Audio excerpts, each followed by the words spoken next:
ये साल 1927 का है। बॉम्बे के एक बंदरगाह पर सफेद साड़ी, आंखों पर गोल चश्मा और चेहरे पर अडिग भरोसा लिए 22 साल की एक महिला खड़ी है। उसका पति उसे जहाज तक छोड़ने आया है। ये कोई आम विदाई नहीं है, क्योंकि ये उस दौर की बात है जब भारत की ज्यादातर औरतें घर की चार दीवारियों से बाहर निकलने के सपने देखती थी। 4 कदम दूर किसी स्कूल या कॉलेज में दाखिला तो दूर की बात थी। उसी दौर में यह महिला मानव विज्ञान में पीएचडी करने जर्मनी जा रही थी, उस संस्थान में जहां यह माना जाता था कि यूरोपियन नस्ल ही दुनिया में सबसे बेहतर है, गैर यूरोपियन लोग कम अक्ल होते हैं। वो जर्मनी पहुंची तो उसे इसी विषय पर शोध करने के लिए कहा गया। उस महिला ने 2 साल तक सैकड़ों इंसानी खोपड़ियों की स्टडी की और जर्मनी के उस यूजेनिक सिद्धांत को नकार दिया जिसका जिक्र हिटलर ने अपनी किताब मीन कैंप में किया था। इसी विचारधारा से ग्रसित हिटलर ने वर्ल्ड वॉर 2 के दौरान करोड़ों यहूदियों को मौत के घाट उतार दिया था, क्योंकि उसे लगता था कि नाजी एक आर्यन रेस है और दुनिया में सिर्फ उसी नस्ल के लोग होने चाहिए। लेकिन इस भारतीय महिला ने वर्ल्ड वॉर 2 से 10 साल पहले एक पेपर पब्लिश किया जिसने यूजेनिक सिद्धांत को नाजी जर्मनी में लागू करने वाले यूजीन फिशर को हिलाकर रख दिया, क्योंकि इस अकेली भारतीय महिला ने यह साबित कर दिया था कि बुद्धिमत्ता का शारीरिक संरचना से कोई लेना देना नहीं होता। यानी कि उसने सीधे सीधे हिटलर की सोच को चुनौती दे दी थी। सिर्फ चुनौती ही नहीं, उसका शोध इतना पक्का था कि यूजीन फिशर को ना चाहते हुए भी उसे डॉक्टरेट की डिग्री देनी पड़ी। एक चित्पावन ब्राह्मण परिवार में पैदा हुई इस महिला का अध्ययन सिर्फ मानव विज्ञान तक ही नहीं, उनका लेखन समाजशास्त्र, भारतीय संस्कृति और महाकाव्यों तक फैला हुआ था। अद्वैत के सिद्धांत में विश्वास रखने वाली इस महिला ने कई किताबें लिखी, जिसमें उन्होंने महाभारत से लेकर रामायण जैसे ग्रंथों पर तीखी टिप्पणी की और एक औरत होने के नाते द्रौपदी और सीता की पीड़ा को समझा। लेकिन हिटलर और एडोल्फ आइकमैन ने उनके अद्वैत के सिद्धांत को झकझोर कर रख दिया था। तो आज किस्सा में हम सुनाएंगे आपको कहानी भारत की पहली महिला एंथ्रोपोलॉजिस्ट इरावती कर्वे की। कैसे बर्मा में पैदा हुई एक भारतीय बच्ची महाराष्ट्र के पुणे से पढ़ाई करती है और एक मैथमेटिशियन ने उसे अपनी बेटी की तरह पाला। 1920 के दौर में उस लड़की ने लव मैरिज की और उसे पीएचडी करवाने के लिए उसके पति ने अपना सब कुछ दांव पर लगा दिया। जर्मनी के उस शोध पर भी बात होगी जिसने हिटलर की सोच को चुनौती दी, और फिर भारत में उनके संघर्ष की भी बात करेंगे जब धार्मिक ग्रंथों पर टिप्पणी करने को लेकर उन्हें विरोध का सामना करना पड़ा। नमस्कार, मैं हूं भूपेंद्र सोनी और आप देख रहे हैं खबर गांव, और ये किस्सा है इरावती कर्वे का।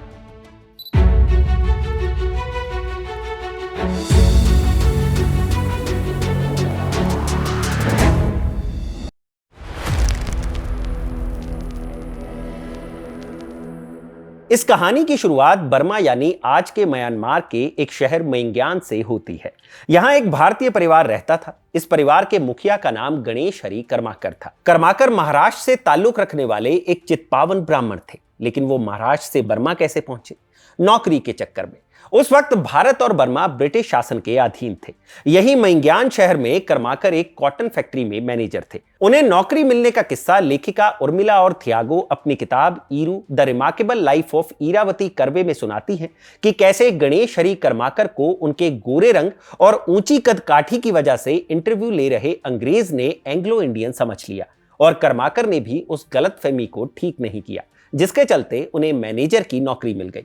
नौकरी मिलने के बाद कर्माकर अपनी पत्नी भागीरथी और बच्चों के साथ म्यांमार के मिंग्यान शहर में आकर बस गए। यहीं पर 4 लड़कों के बाद 5 दिसंबर 1905 को उनके यहाँ एक लड़की पैदा हुई। कर्माकर बेटी को कुछ अलग सा नाम देना चाहते थे। मिंग्यान शहर जिस नदी के किनारे बसा है उसका नाम है इरावती। कर्माकर ने बस इसी नदी के नाम पर अपनी बेटी का नाम इरावती रख दिया, जो शादी के बाद बन गई इरावती कर्वे।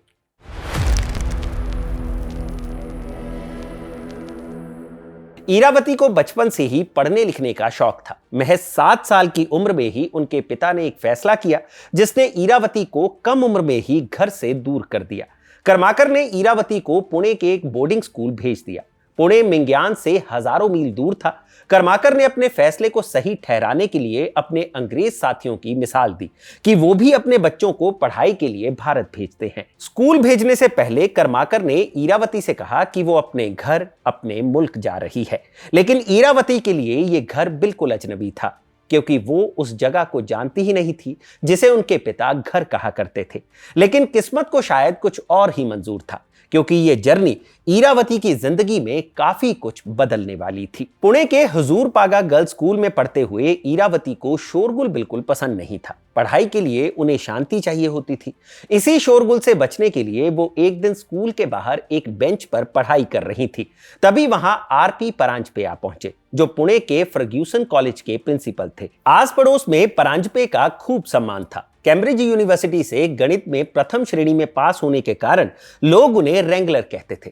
रेंगलर यानी प्रतिभाशाली व्यक्ति।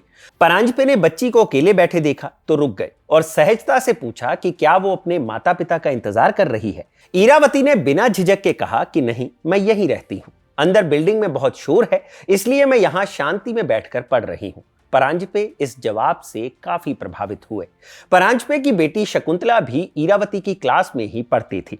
परांजपे से मुलाकात के बाद इरावती उनकी बेटी के साथ उनके घर आने जाने लगी, जहां उनकी मुलाकात परांजपे की पत्नी साइताई से हुई। धीरे धीरे प्यार और स्नेह पनपा तो परांजपे दंपत्ति ने इरावती के परिवार से इजाजत ली और उन्हें अपने घर पर ही रख लिया। परांजपे परिवार के घर जाना इरावती की जिंदगी में एक ऐसा बड़ा मोड़ था जिसने उन्हें कर्माकर परिवार की सीमाओं से बाहर निकालकर एक बिल्कुल नई दुनिया से परिचित कराया। यह घर उनके लिए सिर्फ रहने की जगह नहीं थी, बल्कि प्यार, समझ, मार्गदर्शन और सुरक्षा से भरा हुआ एक ऐसा संसार था जिसने धीरे धीरे इरावती के व्यक्तित्व और उनकी सोच को गहराई से आकार दिया।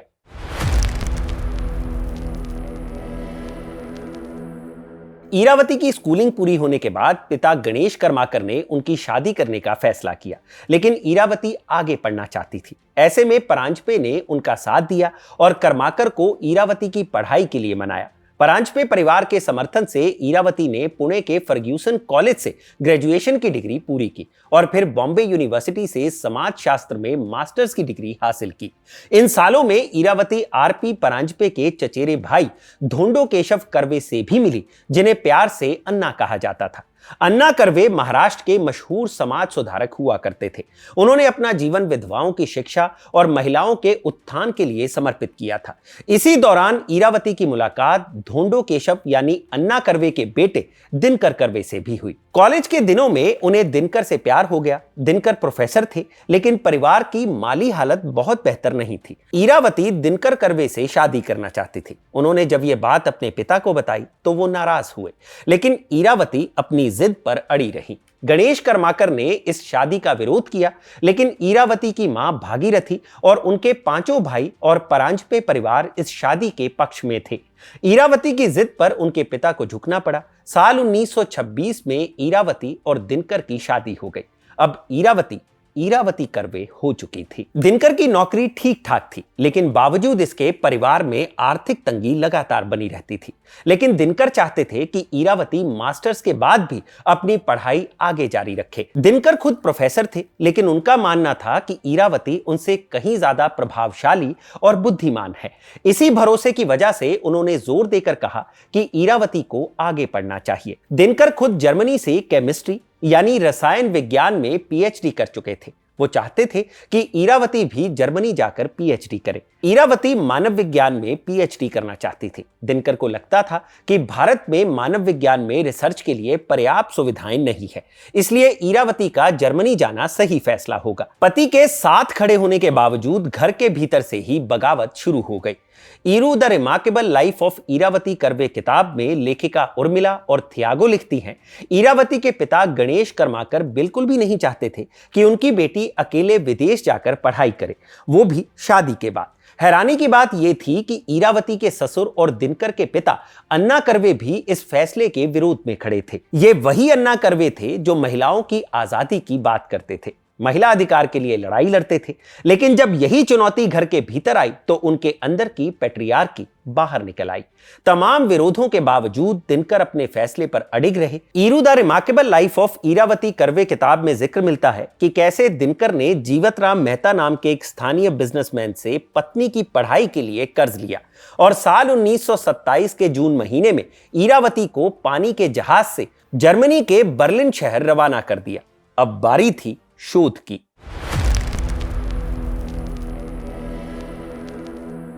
पहले विश्व युद्ध में हार चुका जर्मनी का बर्लिन शहर ईरावती को अजीब भी लगा और बेहद दिलचस्प भी।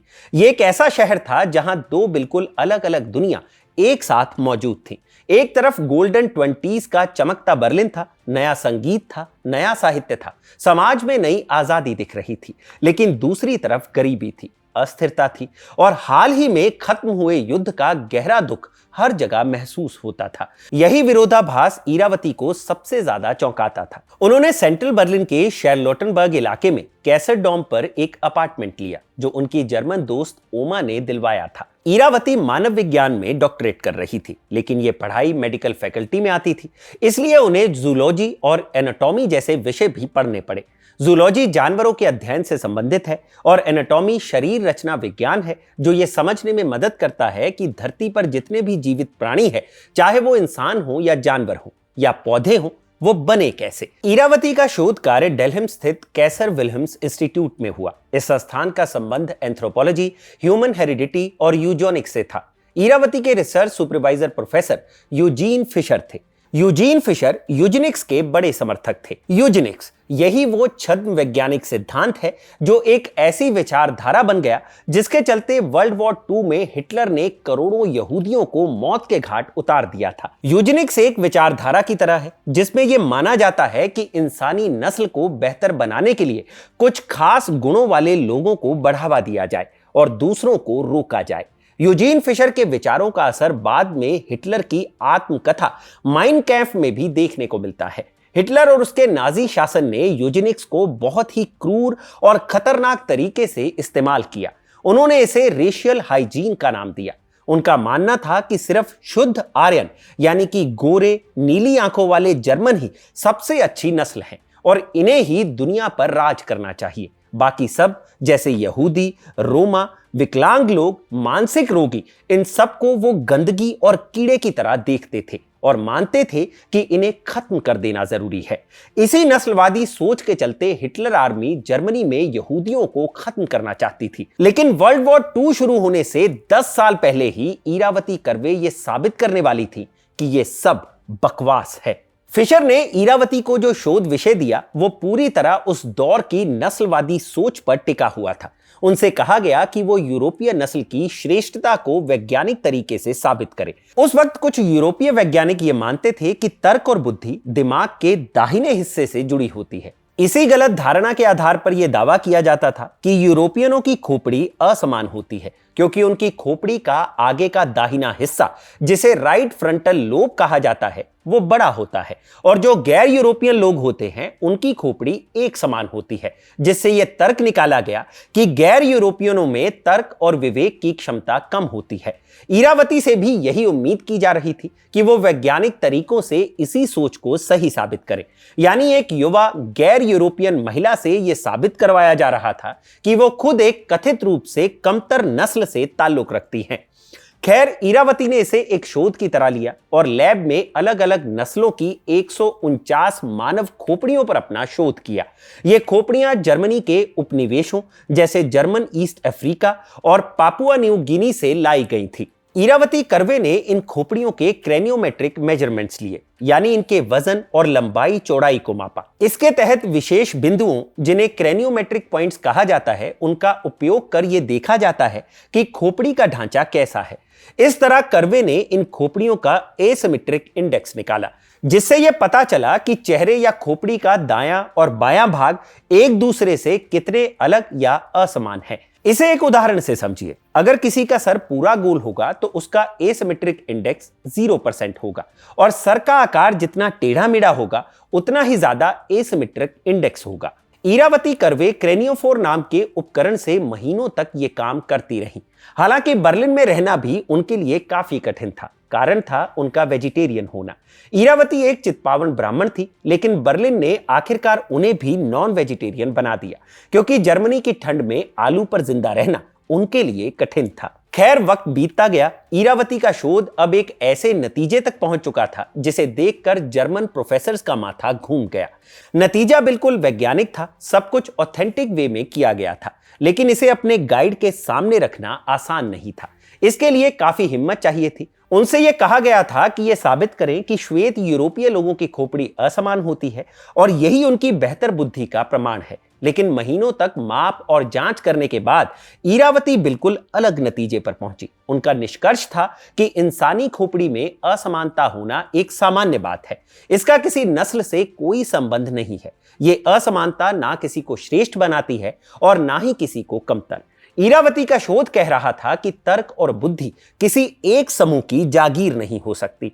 इरावती ने यह बात अपने शोध पत्र के शीर्षक में ही लिख दी। पेपर का नाम था the normal asymmetry of human skull. इस शोध के नतीजे ने उनके research supervisor professor Eugen Fischer को हैरान कर दिया, लेकिन नस्लवादी विचारधारा उन पर इतनी हावी थी कि इरावती कर्वे का यह सटीक शोध उन्हें बिल्कुल पसंद नहीं आया, लेकिन वो इसे नकार भी नहीं पाए। ऐसे में उन्होंने इरावती को सिर्फ पासिंग ग्रेड्स दिए, जिसे डोन्युक्स कहा जाता है। इसका मतलब था कि बस किसी तरह पास हो गए। वजह बताई गई कि इरावती की जर्मन भाषा कमजोर है। इरावती समझ रही थी कि उन्होंने प्रोफेसर और जर्मनी की उस दौर के नस्लवादी सोच को चुनौती दी, इसलिए भेदभाव का उन्हें सामना करना पड़ा।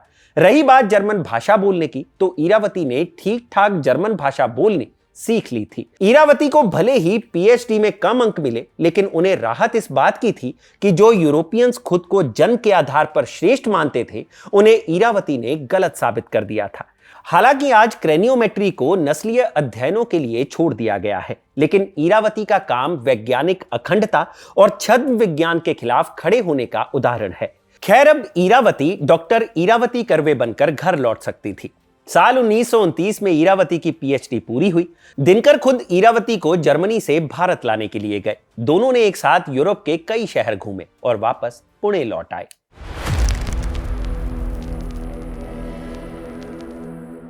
इरावती और दिनकर की जोड़ी पुणे में सबसे अलग दिखती थी। दोनों पढ़े लिखे थे। जर्मनी से लौटने के बाद इरावती के भाइयों ने उन्हें एक घर गिफ्ट किया। यही घर आगे चलकर इरावती और दिनकर के जीवन का केंद्र बना। साल 1932 में उनके पहले बच्चे का जन्म हुआ। नाम रखा गया जय। इसके कुछ साल बाद आनंद और गौरी पैदा हुए। कर्वे परिवार का घर बराबरी और खुली सोच की मिसाल थी। दिनकर घर और बच्चों की जिम्मेदारी भी संभालते थे, ताकि इरावती अपने काम पर पूरा ध्यान दे सके। साल 1939 की बात है। इरावती की नौकरी पुणे के डेक्कन कॉलेज में लग गई। वो भारत में सोशल साइंसेज पढ़ाने वाली पहली महिला लेक्चरर बनी। इरावती ने ही पुणे के डेक्कन कॉलेज में मानव विज्ञान विभाग यानी डिपार्टमेंट ऑफ एंथ्रोपोलॉजी की स्थापना भी की। डेक्कन कॉलेज में ही रहते हुए इरावती ने भारत की कई जातियों पर रिसर्च की, देश के कई हिस्सों में ट्रेवल किया। वो जहां जहां शोध के लिए जाती, लोगों के ब्लड सैंपल्स इकट्ठा करती, शरीर का माप लेती।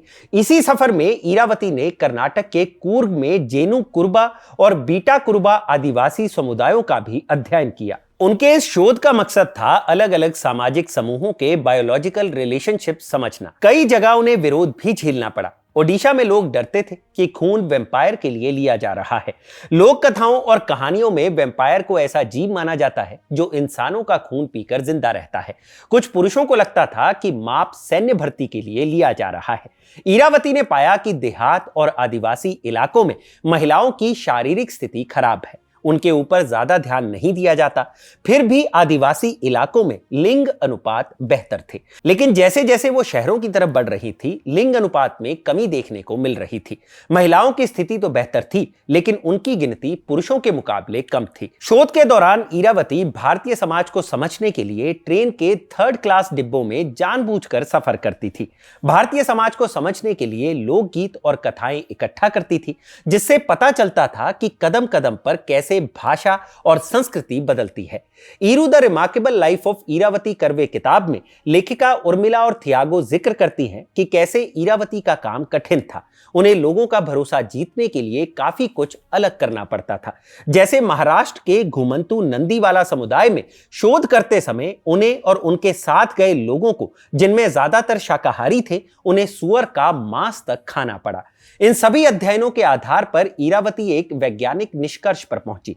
उनका साफ कहना था कि नस्ल या जाति कोई जैविक पहचान नहीं है, ये एक सामाजिक रचना है। ये इंसानों को बांटती है, ये बेकार की ऊंच नीच पैदा करती है। यही व्यवस्था अल्पसंख्यकों के साथ भेदभाव और निचली जातियों के शोषण को सही ठहराती है।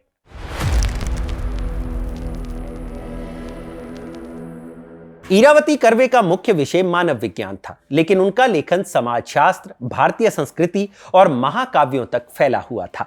इरावती समाज की कड़ी आलोचक थी, खासकर महिलाओं की स्थिति को लेकर। अपने मशहूर निबंध परिपूर्ति में उन्होंने लिखा कि राष्ट्रीय पहचान मिलने के बाद भी समाज उन्हें सिर्फ किसी की पत्नी या बहू के रूप में ही देखता है। उन्होंने आदर्श हिंदू पुरुष की छवि पर भी सवाल उठाए।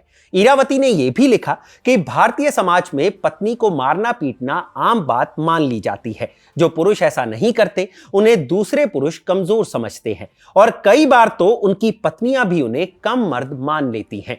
इरावती कर्वे ने भारतीय समाज और संस्कृति को समझने और समझाने के लिए कई किताबें लिखी। इनमें से 3 ऐसी किताबें थी जिनकी सराहना भी हुई और आलोचना भी। ये किताबें थी किनशिप ऑर्गेनाइजेशन इन इंडिया, दूसरी युगांत और तीसरी हिंदू सोसाइटी एंड इंटरप्रिटेशन। युगांत साल 1967 में प्रकाशित हुई थी। अगले ही साल इस किताब के लिए इरावती को साहित्य अकेडमी अवार्ड से भी सम्मानित किया गया। तो एक एक कर उनकी इन किताबों के बारे में समझते हैं। किनशिप ऑर्गेनाइजेशन इन इंडिया का बड़ा हिस्सा इरावती ने लंदन में ही लिखा था। उस वक्त वो school of oriental and African studies में विजिटिंग लेक्चरर थी। इस किताब में उन्होंने भारत की सामाजिक विविधता को समझने की कोशिश की। उन्होंने बताया कि भारत में परिवार और रिश्ते कैसे बनते हैं और कैसे चलते हैं। इरावती कर्वे जाति को किसी जैविक या जन्मजात नियति की तरह नहीं देखती थी, बल्कि एक ऐसी सामाजिक संरचना के रूप में समझती थी जो लोगों के पलायन, विवाह की परंपराओं और भूगोल से बनती और बदलती रहती है। इस किताब को उन्होंने भारत में ग्राउंड पर जाकर जो फील्ड वर्क किया था उसके आधार पर लिखा था, जिसका जिक्र हम पीछे भी कर चुके हैं। इस किताब में उन्होंने अपने फील्ड वर्क के अनुभव, जाति और समुदायों से जुड़े आंकड़े और प्राचीन ग्रंथों को सामने रखकर इसकी व्याख्या लिखी। उनका मानना था कि महाभारत जैसे ग्रंथ आज के समाज को समझने के लिए बेहद जरूरी हैं। इरावती साफ कहती थी कि संस्कृति शरीर की बनावट या खून से तय नहीं होती। संस्कृति 2 पैरों पर चलती है, यानी वो इंसानों की सोच और व्यवहार से बनती है, नस्ल से नहीं। उनका यह भी कहना था कि महाभारत और रामायण जैसे साहित्य हमारे अतीत को समझने में कारगर साबित होते हैं। इरावती के इस विचार से विवाद भी पैदा हुआ। फ्रांसीसी एंथ्रोपोलॉजिस्ट लुई दुमो ने उनकी कड़ी आलोचना की। उनका कहना था कि इतिहास या धार्मिक किताब और मानव शास्त्र को मिलाना गलत है। उन्होंने इरावती की एकेडमिक निष्पक्षता पर सवाल उठाए, लेकिन इरावती अपनी बात पर अडिग रही। इरावती कर्वे की किताब युगांत, एक युग का अंत, महाभारत पर लिखी गई सबसे असरदार किताबों में से एक मानी जाती है। इस किताब में कर्वे ने महाभारत को कोई पवित्र किताब नहीं माना। उन्होंने इसे इतिहास और समाज को समझने का एक जरिया माना। उनके लिए महाभारत के पात्र देवता नहीं थे, बल्कि आम इंसान थे। ऐसे इंसान जो पीते थे, जुआ खेलते थे, प्यार करते थे, नफरत करते थे और लड़ते थे। कर्वे का मानना था कि यही इंसानी कमजोरियां आज के भारतीय समाज में भी दिखती हैं। उनकी यही सोच आगे चलकर मार्क्सवादी, नारीवादी और दलित व्याख्याओं की नींव बनी। युगांत का एक अहम हिस्सा महिलाओं के दुख और भावनाओं पर केंद्रित है, खास तौर पर द्रौपदी और सीता पर। कर्वे ने द्रौपदी के जीवन को बहुत गहराई से महसूस किया। उन्होंने बताया कि 5 पतियों के होते हुए भी द्रौपदी कितनी अकेली और पीड़ित थी। उनके पति अपनी मूर्खता, अहंकार और लालच से उसे बार बार दुख देते रहे। कर्वे लिखती हैं कि जीवन के आखिरी पलों में द्रौपदी को यह समझ आया कि भीम ही उसे सबसे ज्यादा प्यार करता था। वही भीम जिसने जुए में उसे हारने पर अपने बड़े भाई का विरोध किया। वही भीम जिसने उसे सहारा दिया, फूल लाकर दिए और अपमान करने वाले का वध किया। द्रौपदी की आखिरी इच्छा भी भीम से ही जुड़ी थी। कर्वे ने रामायण के नायकों पर भी कड़ी टिप्पणी की, खास तौर पर राम पर।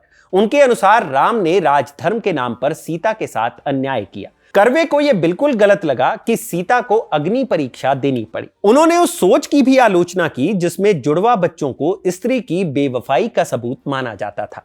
कर्वे ने सीता के धरती में समा जाने को एक विरोध के रूप में देखा। उनके अनुसार यह राज्य, समाज और अंधविश्वासों के खिलाफ सीता का अंतिम उत्तर था।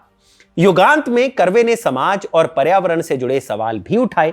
उन्होंने खांडव वन को जलाने की घटना को बेहद क्रूर बताया। कर्वे के अनुसार पांडवों को इस कर्म से सिर्फ शाप और दुश्मनी मिली, आगे चलकर उन्हें सब कुछ खोना पड़ा। इसी तरह कर्वे ने आधुनिक हिंदू समाज पर भी सवाल उठाए। खुद को महाभारत की परंपरा का हिंदू बताते हुए उन्होंने कहा कि सच्चाई की खोज और आत्मचिंतन ही असली रास्ता है। बाद में आई किताब हिंदू सोसाइटी एंड इंटरप्रिटेशन में इरावती कर्वे ने भारतीय समाज और दर्शन की गहरी आलोचना की। इस किताब में उन्होंने साफ कहा कि हिंदू शब्द कोई धार्मिक शब्द नहीं था, बल्कि बाहर से आए लोगों द्वारा दिया गया एक राजनीतिक नाम था, जिसने धीरे धीरे अलग अलग लोगों के बीच एक साझा पहचान का भाव पैदा किया।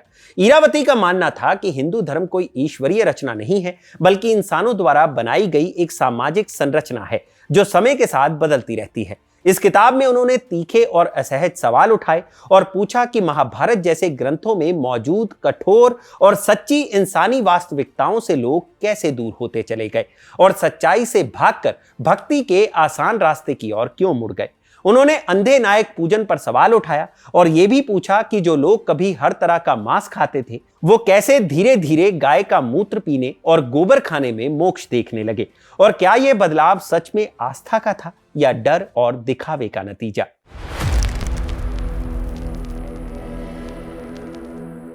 साल 1959 में इरावती कर्वे को एंजाइना नाम की दिल की बीमारी का पता चला।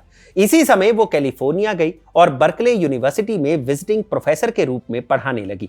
उनके साथ पति दीनू और छोटी बेटी गौरी भी थी। बाहर से सब कुछ सामान्य लग रहा था, लेकिन अंदर ही अंदर वो बदल रही थी।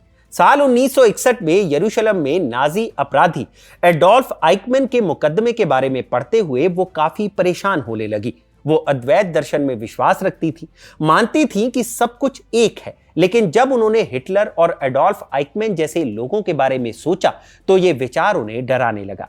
अगर सब एक है तो इसका मतलब यह भी है कि वो सिर्फ सुंदरता और मासूमियत से ही नहीं, बल्कि हिंसा और हत्यारों से भी जुड़ी हैं। इस एहसास ने उन्हें झकझोर दिया।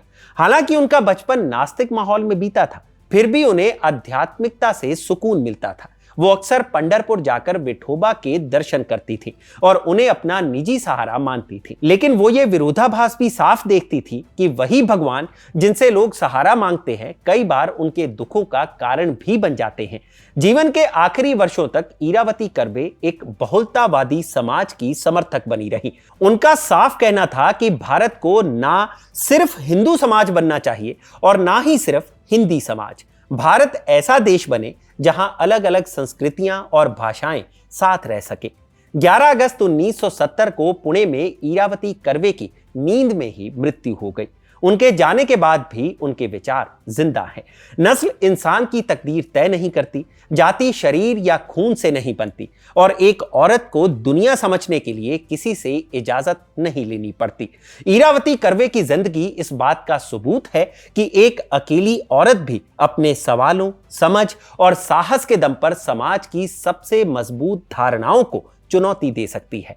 आज जब हम जाति, जेंडर और पहचान पर सवाल उठाते हैं तो हम उसी रास्ते पर चल रहे होते हैं जिसे इरावती कर्वे ने कभी अपने विचारों से साफ किया था। अपने जिद्दी, ईमानदार, संवेदनशील और करुणामयी तरीके से इरावती हम सबसे कुछ कहना चाहती थी।